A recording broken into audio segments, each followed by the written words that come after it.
Alright, good morning everyone, it's Gaming Rivalry here back again with stories from Soul the Gun Dog. We've finished the patrol, the injured patrol we did 2 days ago. And now we are going to the captain's quarter to fill in the captains of what we have found inside the ship. I forgot where the captain quarters is. Oh, there it is. To the captain's quarter? Yes. Yes. Wait a minute, that wasn't this way the last time I passed through here. Wait, we haven't went to the bridge. We haven't gone to the bridge. Step up the elevator, enter the bridge to the sound of a trill beeping coming from the control panel. Stood over the panel, typing hurriedly on the keyboard is Vanessa. She looks over to you with a start before turning back to the keyboard and quickly entering more commands. After a few seconds of typing, she aggressively hits the enter key, which silences the beeping and turns quickly to you, looking slightly flushed. And what do you want, Lieutenant Uchiha? At this point, you no longer have the energy to mask your exasperation and let out the sigh as you pinch the bridge of your nose between your thumb and forefinger. I'm just carrying out a standard patrol, Lieutenant Lord, making sure everything is in order and following the battle. Battle? Yeah. Is everything okay up here? You lean slightly to try to see what was being displayed on the screen above the panel Vanessa had just been using but was now stood in front of. Stepping sideways to block your view, Vanessa reaches back to the keyboard without turning around and enters a quick series of button presses that shift the display to something else. Of course you're on patrol. I suspected you wouldn't be here to give your post-mission report like you're supposed to.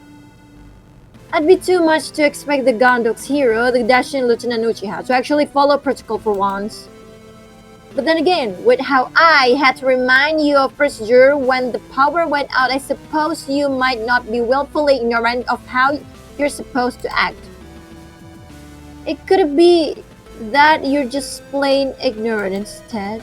Feel a familiar rising tide of anger within you, a feeling that for most of your career had been limited to encounters with Hansen, but was now becoming much more common with every conversation you had with Vanessa. You do know you're supposed to report to the mission overseer immediately after you're dismissed from sickbay for debriefing, right? Any remaining desire you had to check in on the bridge and Lieutenant Lord was swiftly leaving you. Yes, Lieutenant, thank you. I'm aware of the procedure, but I'm under direct orders from the captain to begin a constant patrol.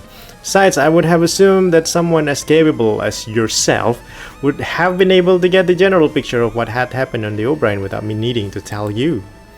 Or was the battle outside the ship and the giant machine currently in our hangar not obvious enough? If Vanessa had picked up on the barb in your query, she wasn't acknowledging it. Captain's order, huh? For all those are worth.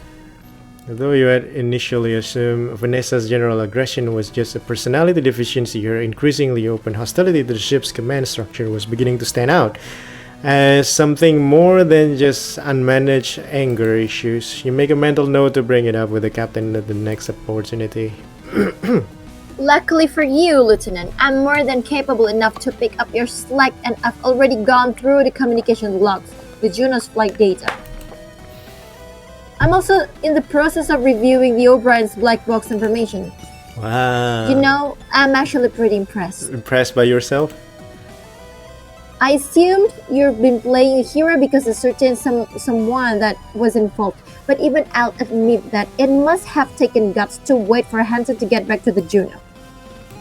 Or was it that you knew you didn't stand a chance if you tried to pilot that Juno on your own? You roll your eyes. You had been surprised that Vanessa was giving you something that was coming close to a compliment, but of course it had to be second guess in the very next breath. Look, Lord. Another thing. I've got to hand it to your quick thinking skills when it came to commanding ensign crews during that battle. Without your decision to get ensign Rumney involved, things might have turned out very differently from the Gondok. Still, it's a lot easier to just sit back and tell people what to do than to actually do it yourself, right? A lot less pressure on you. You just did it when it's like out, Vanessa. You're about to snap back at Vanessa, but your exhaustion wins out against your anger and you swallow your words. Well, Lord, I'm glad that you put your talents to good use and managed to get the assessment done without me. I've got orders to carry out, so if you don't mind, I'll be leaving. Oh, not at all, Lieutenant. I wouldn't want to keep you from your important work. Keep it up. I'm sure you're committed to your duty will be rewarded very soon. I'm willing to put up with Vanessa's consistent contempt for much longer. You mumble a vague goodbye and turn back towards the elevator. Goodbye, you fucker. Let's go to the captain's quarter. Well, I've not found anything that really needs reporting, but there's nothing else I need to do right now, so I should let the captain know I finished my patrol. After briskly making your way to the captain's quarter, you find yourself stood outside of her familiar insignia marked door. Tiredness, which you had been doing your best to ignore since it was the same, right? Do you feel exhaustion spread through your body? You hope that after you make your report, the captain would command Haru to take over the security detail whilst you got some rest. Being mindful not to aggravate the pain in your neck further, you slowly raise your hand and tentatively knock on the captain's door. Enter. You hear the captain announce from the other side. Lieutenant Uchiha, I assume you've come to me with a complete report of your patrol this time. Shut your eyes briefly and draw in a deep breath, mustering the energy to engage with the captain. Yes, ma'am. And? You release the breath slowly. Conversation with the captain could be exhausting due to how little effort she seemed to put into them, and right now you felt the very real need to conserve your energy. Having visited fire control, the bridge and the engine room, aside from the existing issues with the long-range communication system, sensors and NPEs, there's nothing new to report. With the exception of a few minor technical issues that appear to be the result of our battle with that craft, I can't find anything untoward or immediately suspicious. There's no sign of any intruder that have been able to observe. I see. So everything's in order? You clench your jaw to stifle a yawn. As you catch a glimpse of the captain's bed in the annex that serves as her bedroom, you find yourself desperately craving your standard issue bunk. On the patrol route, at least, yes. Good to hear. You do your best to stifle another yawn while willing the captain to dismiss you. In that case, Lieutenant. You relax slightly, awaiting the order to finish for the day and pass the torch to someone else. I want you to head to the sickbay and get an update on inside crew's status. I want to sleep! You tense up again, the prospect of You immediate can sleep rest on the sickbay! now pulled out from under you. Inside crew is ma'am? Yes, Lieutenant. When I'd previously spoken to Dr. Rosario, he'd advised that the procedure should have been finished some time ago and inside crew should be ready to resume duty shortly after. I need to brief inside Cruz on his new responsibilities, but I'm yet to hear anything from the doctor. So, Lieutenant, I need you to head to the sickbay to find out what the delay is. Understood? You had allowed your weariness to creep over you, but it had been bearable because of the expectation that once you reported to the captain, your duties would be done. Now, though, with another task foisted upon you, it felt almost overwhelming. With a Herculean effort that you hide from the captain, you throw a swift salute to acknowledge your new task. Yes, ma'am, understood.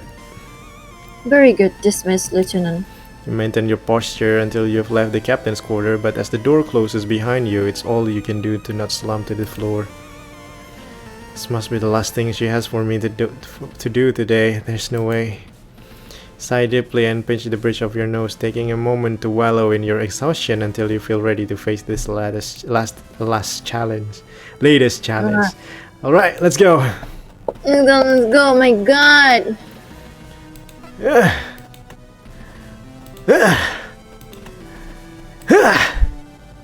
I'm so tired. You lean back against the rear wall of the elevator and shut your eyes, savoring the brief moment of relaxation that comes from from resting on the cool metal of the wall and listening to the gentle hum of the elevator's movement. Stay this way, seconds away from drifting off sleep, until you feel the elevator begins to slow. You wearily open your eyes and push off the wall, standing upright. Lazily bring your hand up to your eyes to shield them from harsh glare you know will come from the sickbay lighting. Okay, blah blah blah. Doctor! No! Oh my god! Slumped over Oh his no! desk, Dr. Rostarium. As you approach him, the dread is replaced with nausea. You see his one organic eye remains open, staring straight downwards, but devoid of life. He's dead! Oh no! Doctor! Oh my god, that first officer! You quickly draw your electroshock weapon as you look over to the bed with Cassie on it. Cassie! Seeing her lying still, you move swiftly over to check that she's alright and feel a rush of relief as you see her chest rise and fall. A shiver runs up your spine as you hear the sound of someone stepping on broken glass behind you. You hold your breath, wait for a single second, and then swing around, bringing your gun to bear on where you heard the noise coming from. As you swing your arm around, it's immediately intercepted, stopping its arc before you can aim at where the noise behind you had come from. All you have time to process is a fist flying towards you, striking you square on the chin. What? There's nothing you can do but stagger backwards. Within a second, you're unconscious. Hansen?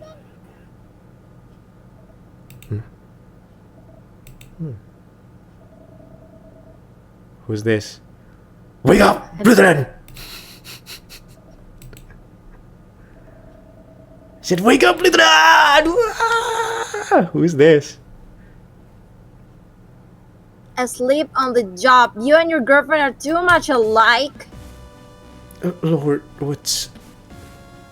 Finally, I was beginning to think that you decided to copy our lieutenant commander and play Sleeping Beauty for the rest of the mission. Cassie, is she...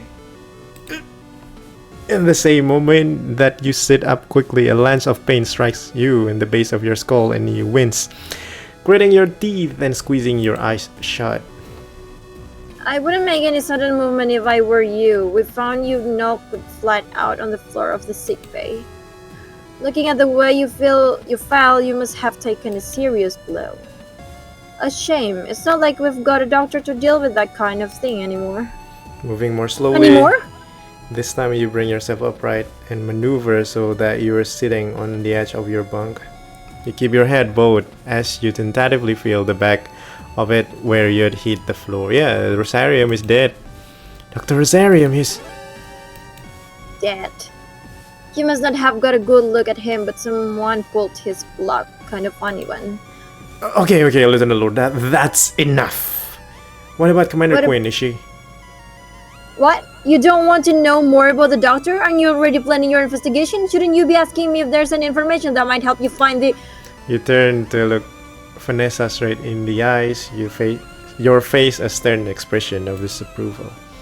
Just tell me how Commander Quinn is doing, Lord. She is unscathed, Lieutenant. As always, she has somehow managed to come out of things absolutely fine. Ooh, sus. We've moved her to her quarters for a time being to keep her secure. Okay, good. You rest your elbows on your knees and place your head in your hands, massaging your temples in an attempt to reduce the pain that had traveled up your neck and into your forehead. What happened? I went to the sick bay and saw Dr. Rosarium at his desk, went over to Commander Quinn and then remembered spinning around to aim your electroshock weapon at whoever had been behind you, but you hadn't managed to get a good look at them before they had knocked you out. I get knocked out. What happened after that? Well, lucky for you inside, Cruz was in the surgery wing waking up after his procedure. He saw the silhouette of your fight through the glass and hit an emergency alarm. As though whoever was managed to escape before Cruz could make his way out the surgery wing or anyone else could get there.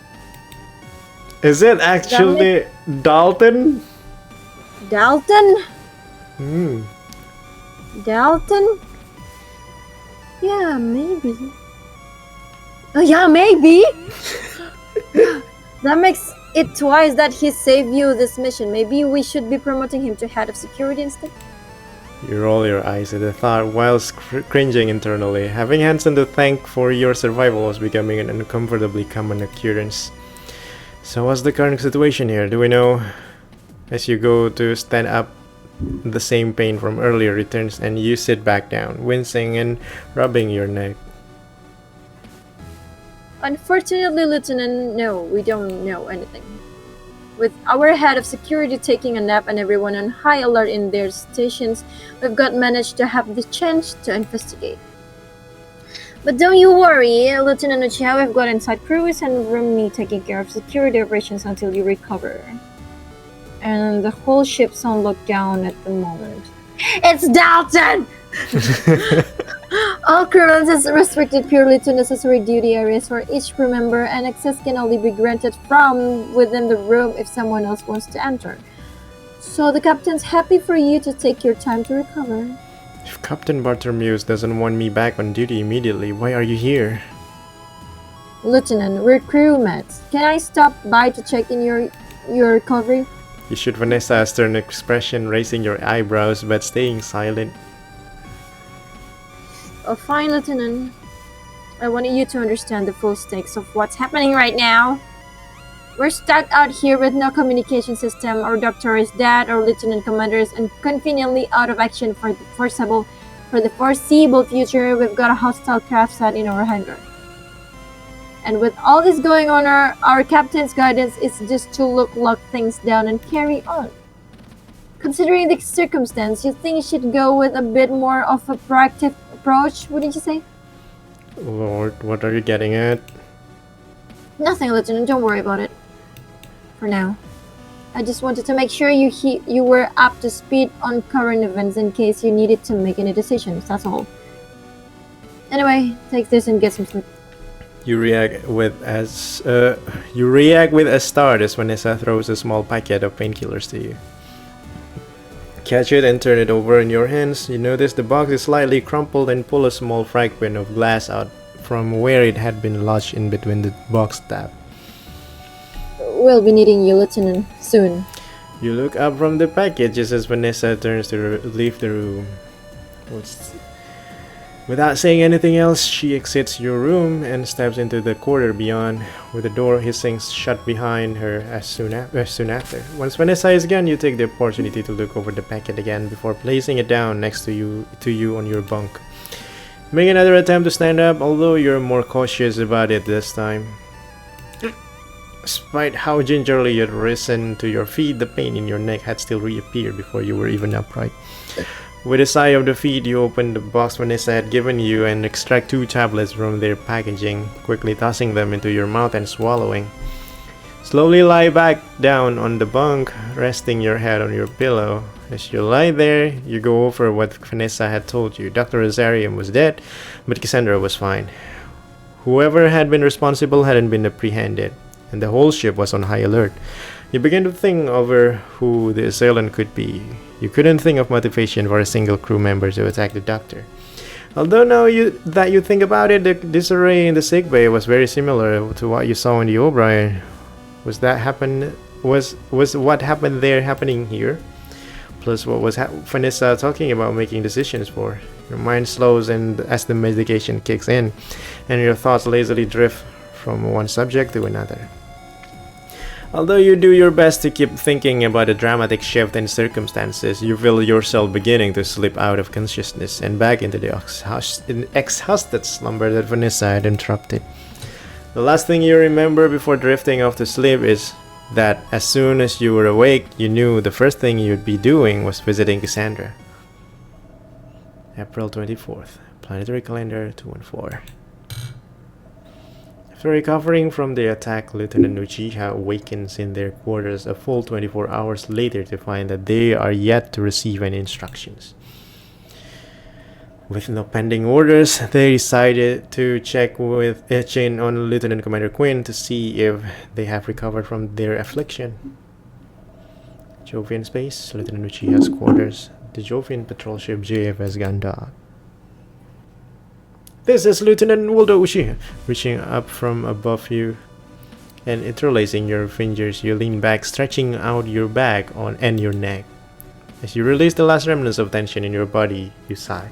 Thankfully, it seemed that some bed rest was all you needed to shift the accumulated ache and pains that you had gained over the course of yesterday. Some sleep coupled with a shower and a change of uniform had left you feeling like a completely new person, almost as if nothing had happened at all.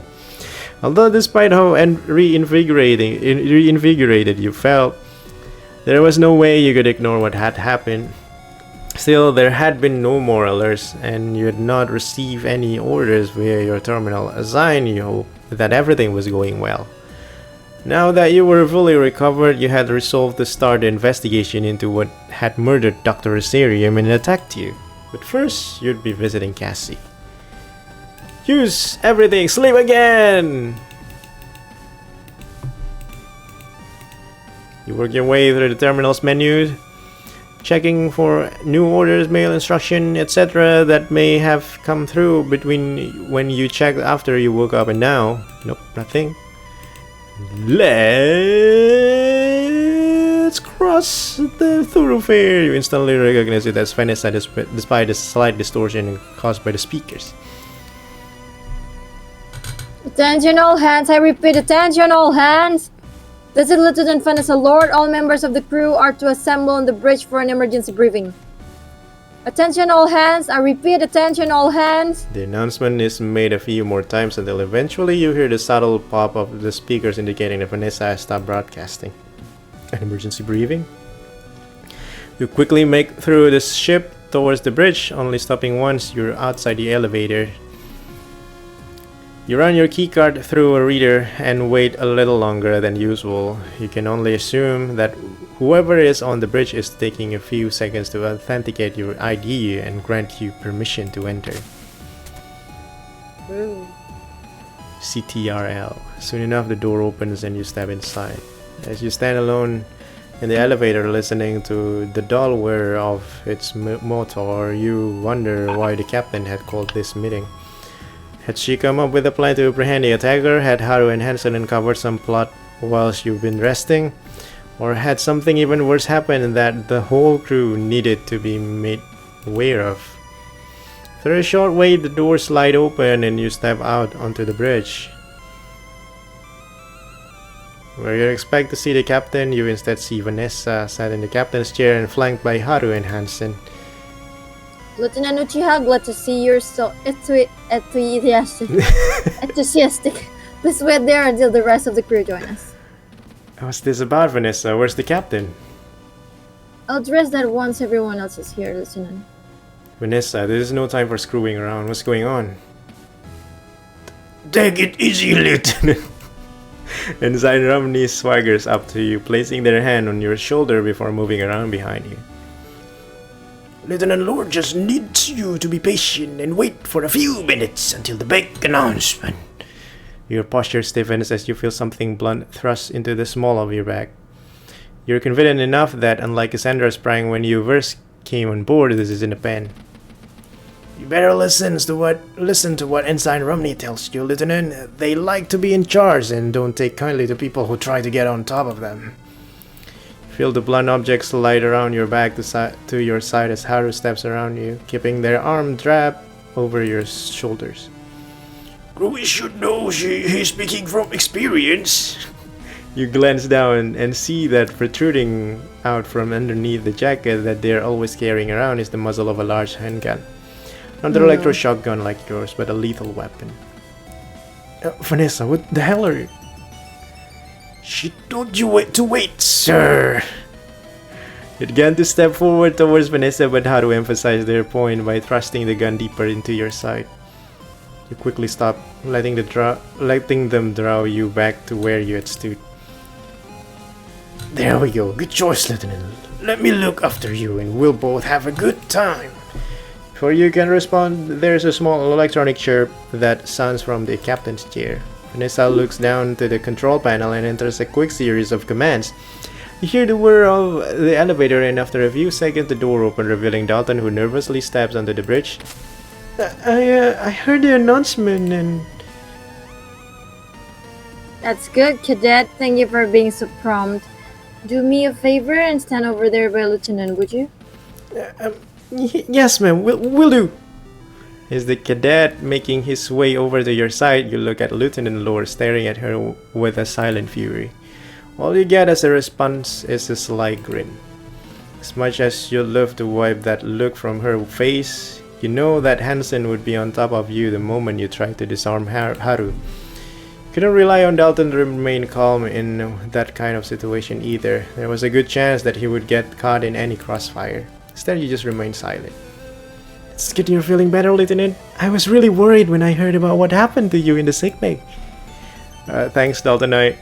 With her smirk looking increasingly sinister, Vanessa shakes her head at you, causing you to stop your response midway. Sir? Huh? You haven't had much time to resent Vanessa's subtle malice when you hear the same electronic chirp as earlier. After Vanessa repeats the previous process, Dylan soon appears. This is how he looks in Dojin mode? Okay. The first time we were seeing it. Wow, great atmosphere in here. Dylan looks to all of you, but after receiving no response, he brings his headphones up over his ears and reaches into his jacket pocket. Hear the click of his cassette players and watch enviously as he drifts off into his music. It doesn't take long after that for the chief to arrive. Much like Dylan, she takes stock of the silence and doesn't interrupt it, instead standing silently by one of the control panels. You all stand in this awkward silence with no one either daring or willing to break the quiet that fills the bridge. Although you notice a few furtive glances from the chief as she surveys the room and some look shared between Haru and Hansen as they keep the rest of the crew under close surveillance. Everyone remains relatively still. Leaning back into the chair and crossing her legs, Vanessa positions her elbow on one of the armrests and rests her head on her hand. Don't worry, everyone. We're just waiting for the captain to arrive and then things can begin. There's a round of uncomfortable looks that pass between Dylan, the chief, and Dalton. After a moment, the chief steps forward to say something. Lieutenant Lord, what are... Wait for the captain to get here, Chief. It will all make sense then. You can see the chief mull over this response, and although it takes a few seconds, she steps back, taking her previous position by the control panels. Silence on the bridge, which had clearly never been designed to hold this many people at once, continues to drag on until it's eventually broken by the now familiar chirrup of an access request. And here is she now. Lieutenant Lord, what are you doing calling on unauthorized all hands? And what are you doing in the captain's seat? The level of tension that was already present suddenly explodes, suspense saturating the air. Feel the hairs on the back of your neck stands up as the realization of what Vanessa is planning hits you. It's like the chief, Dalton, and Dylan, your eyes flick from the captain to Vanessa. Well, it is my seat after all. What did you just say? Striding forward with intensity and purpose, the captain raises her right hand across her body and swings to strike Vanessa. Careful, Bartolmeus. You don't want to get written up for striking a superior officer, do you? At the last moment, Hansen's arm had reached out, Viper, quick, and he had grabbed the captain by the wrist before she could bring the back of her hand down on Vanessa. Purvis, you release me immediately! Purvis, you idiot, you! Hey, how about everyone calms down for a moment? Stepping away from you, Haru reveals the handgun they had been hiding under their jacket and waves it around lazily before walking over to stand on the opposite side of Vanessa from Hansen. Now that we'll understand who is charged here. This is mutiny! Yanking her arm back from Hansen, the captain turns to face you whilst pointing at Vanessa. Lieutenant Lucia, detain these three immediately! Move your hand towards your holstered electroshock weapon, but you find yourself hesitating a brief instant. You know what, I'm gonna say first. Yes. Follow the captain's order. You grab your weapon, but before you run it halfway out of the holster, both Haru and Hansen are pointing their guns right at you. Admirable, Lieutenant, but you're not that stupid, are you? Don't worry, I know you're just following orders like any good member of the GCF would, so I won't hold it against you. If you holster that weapon right now... You glance from Vanessa to Hansen and Haru, whose weapons are both trained on you. Although Haru's expression is hard to read due to their shades, you can see a steely coolness in Hansen's eyes, telling you that he'd have no hesitation to pull the trigger at Vanessa's order. Knowing that you wouldn't be able to draw your weapon before, you'd be gunned down, and that the two pilots are clearly willing to do so. You release your grip on the weapon and slowly raise your hands. Good choice. I won't stand for this. All of you are? Chris. Yes, ma'am! Within the blink of an eye, Hansen steps up to the captain, balls his hand into a fist, and swiftly strikes her in the stomach, causing her to double over. Ah! Cruz! Slow down, Lieutenant! Ning ning ning ning. The captain staggers backwards, clutching at her stomach before falling to her knees, retching in pain. Stepping towards the captain, Hansen cracks his knuckle. It's not like you didn't have this coming, Bartholomeus. Hansen reaches down to the captain and grabs her by the collar, dragging her back to her feet. Just as she regains her footing, he yanks her towards himself before immediately shoving her back and releasing her, sending her lurching backwards before she falls to the floor. Cruz, that's enough! Damn it, Chris, stop! That's been enough inside Chris. I'm sure she's willing to listen now. Unless anyone else has any other objections.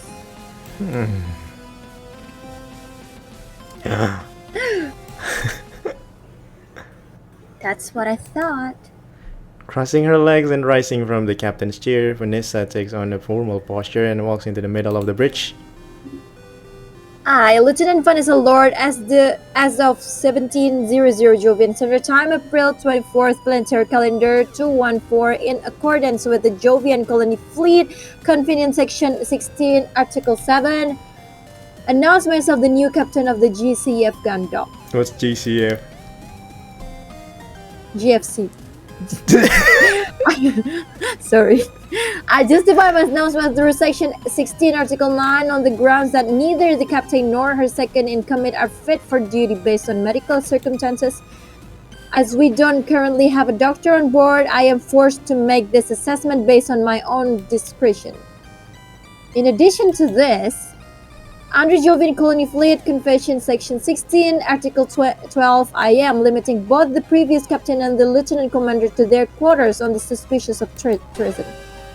Lord, what the hell are you? You spin forward to grab Vanessa, your hand already on your electroshock weapon, but before you can get to her, you're immediately stalled by Haru, whose pistol is crammed deep into your stomach.